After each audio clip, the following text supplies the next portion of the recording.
MS Now's Julianne McShane is here with us. Alex Tabbitt is in Des Moines. We're also joined by former Obama campaign manager Jim Messina and former advisor to then House Speaker John Boehner, Maura Gillespie. And Julianne, let me start with you. You've been on top of the L.A. mayor's race and Spencer Pratt's rise in that contest. Where do things stand at this hour? So, as you said, at the moment, all we know is that the incumbent mayor, Karen Bass, is guaranteed to be proceeding to the November election. She has about 35% of the vote. Beyond that, the question is really who's going to be joining her. The Associated Press hasn't made that call for the second place candidate, but it looks like it probably will be Spencer Pratt, the ex-reality TV star with MAGA and Trump's backing. He's polling at about 30%, Mayor Bass about 35%, and then Councilmember Nithya Raman, the Democratic Socialist candidate, is polling in third place at about 22%. So again, the AP hasn't made an official call between Pratt and Raman, but Pratt seems to have a good lead. He really seems to have overperformed. GOP strategists who I spoke to earlier in my reporting had said they didn't think he would pass 20% of the vote.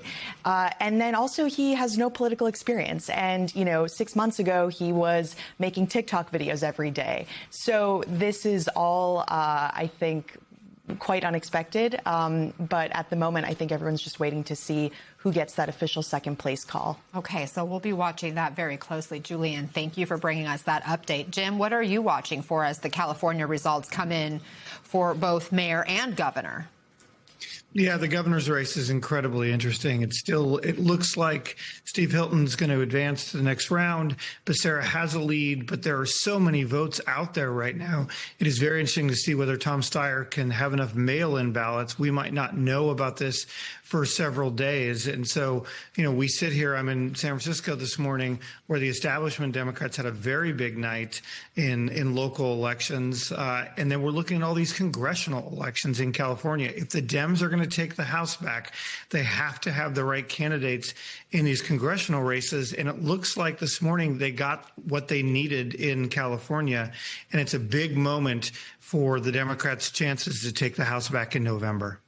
Maura, California is the most populous state in the country. Is there anything to take away more broadly when you look at voter turnout or how key demographics appear to be breaking? What's your big takeaway? Well, I mean, as you said, for a state that has, 23 million people living in it, or registered voters at least, that turnout isn't great in a broad scale. And I think that not only with the California governor's race, but also with the mayoral race in L.A., this lack of appetite for choices. There's no real great options. And so when you're forced to have that, you see these runoffs where Democrats chose not to rally behind one person for the gubernatorial, and it created a bigger field. And Steve Hilton is doing well because of that. Obviously, there's some other issues with the Democrats' choices there. But I think by and large, you're seeing a lack of choices that has resulted in people like a Spencer Pratt being a very much possibility for running up against Karen Bass in L.A. I think that to me says a lot about not only the people who are turning out to run for office. We now in New Jersey, where I'm currently situated, those words were actually very choice there. Mike, the situation is contemplating a run for office. These reality stars are seeing that Donald Trump became president twice. And so when you have that opportunity and that role model there, they think that, well, why not? And I have concerns with that as somebody who cares about what happens to our democracy, who cares about what happens in our republic as far as representation. And so I think that there is a need for people who are interested in public service for the right reasons. Alex, Iowa got interesting last night. It served President Trump a rare defeat with the guy he endorsed losing the Republican primary for governor. Why wasn't it enough to sway Iowa voters? Well, Anna, here in Iowa, it's all about shaking hands and kissing babies. And that's something that Representative Randy Feenstra just didn't do. He was not barnstorming the state, pressing flesh, getting to know voters in the way that the voters here in Iowa expect of candidates. Meanwhile, Zach Lane, the underdog candidate, got an endorsement from Turning Point USA, focused his campaign squarely on taking on Big Pharma, on trying to solve the cancer crisis that's unfolding here in the state of Iowa. And he was everywhere, multiple events a day, crisscrossing the Hawkeye State to clinch this nomination, to surprise the country, making it the first non-Trump endorsed candidate to defeat a Trump endorsed candidate in a major statewide race this midterm cycle. Now, after clinching his party's nomination, after Rob Sand, the Democrat, clinched his party's nomination, these two candidates set their sights on one another. I want you to hear from these two candidates in their victory messages last night. Rob Sand wants you to believe he's a moderate. We've seen this movie before. Across America, liberals like Rob Sand pretend to be moderates so they can get elected, and they govern like radicals. His lies about his past and the fact that he still more or less lives in Kansas means that he's not the best choice in this race. I believe we should have a governor that actually puts Iowa first instead of just writing it under the wings of his plane when he flies over us to go back to Kansas. These two candidates, as you just heard, trading barbs already. Both of these candidates have pledged to do the full Grassley. That means visiting all of Iowa's 99 counties. So in this general election, the voters of Iowa are going to get the campaigns they feel they deserve. Anna. Alex Tabbitt, thank you so much for that reporting in Iowa. Maura, is there a lesson here for the president when it comes to posting an endorsement, just, doing that, saying, I support this guy, versus really putting his thumb on the scale and giving a candidate his full-throttled support?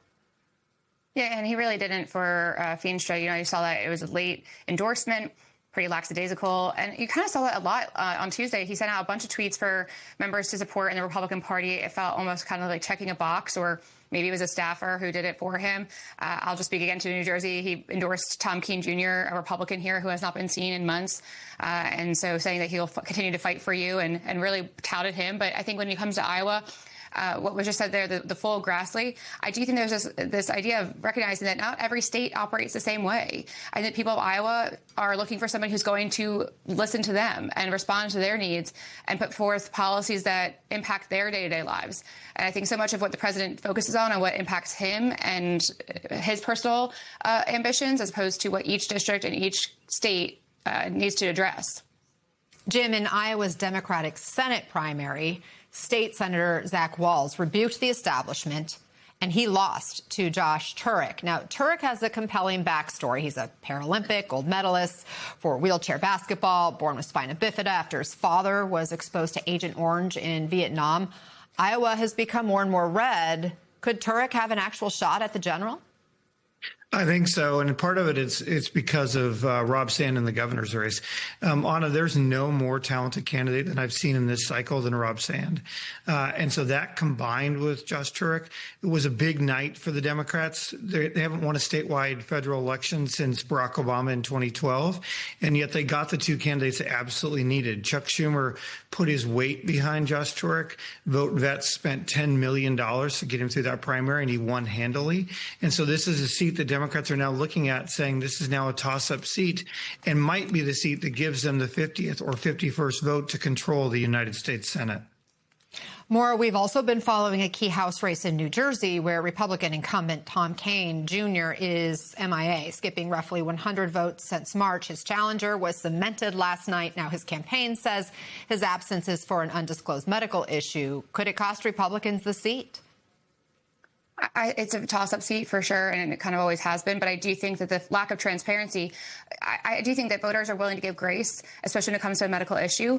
But going radio silent for several months until, really last month, where he has, reportedly talked to Speaker Johnson saying he'll share what's going on, in the coming weeks. Well, we've been waiting for some time here, and it feels very bizarre to not have any answers whatsoever and to not have representation in a seat that really does matter, especially in the House majority when you have such a slim majority. Every vote counts, and not showing up for work, I think the people in New Jersey are going to be a little frustrated by that and may not reward him for really not giving us answers for several months. And so for his constituents especially, but also to his conference, more needs to be shared there. Transparency is important.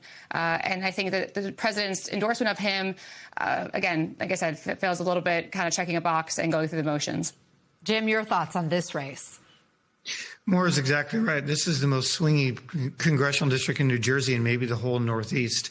And so the fact that you got an incumbent in a tough race that his party has to have disappear for months on end, we just haven't seen anything like that. I would bet the voters have something very strong to say in November about this.